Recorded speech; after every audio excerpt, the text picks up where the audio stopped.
আসসালামু আলাইকুম, কেমন আছেন আপনারা সবাই?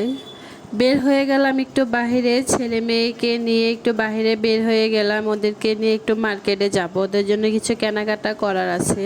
আর ওয়েদারের যে অবস্থা, যে পরিমাণে হঠাৎ হঠাৎই বৃষ্টি নেমে আসে, বাইরে বের হওয়ার কোনো সুযোগই থাকে না। এই জায়গাটা হচ্ছে ফকিরাপুরের ব্রিজের উপরে সব সময় এরকম একটা জ্যাম থাকবে, রিক্সার তো জ্যাম থাকবে, আর শহরে তো শুধু রিক্সাই থাকে।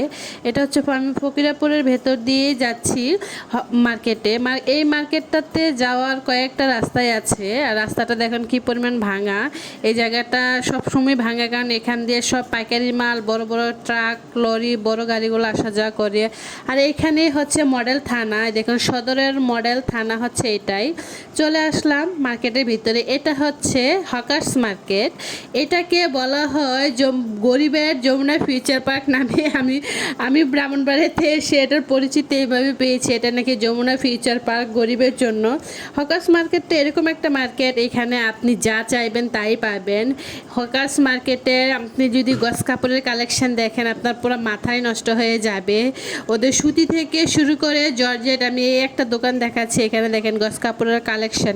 এটার গস কাপড়ের কালেকশন এই মার্কেটে এত ভালো, মানে আপনার পছন্দ না হওয়ার কোনো রাস্তাই নেই, এতটাই ভালো। আর এখানে ঢুকে গেলাম মেয়ের জন্য ড্রেস নেওয়ার জন্য। আঙ্কেলটা আমাকে ড্রেস দেখাচ্ছিল। এখানে প্রত্যেকটা দোকানের প্রোডাকশন অনেক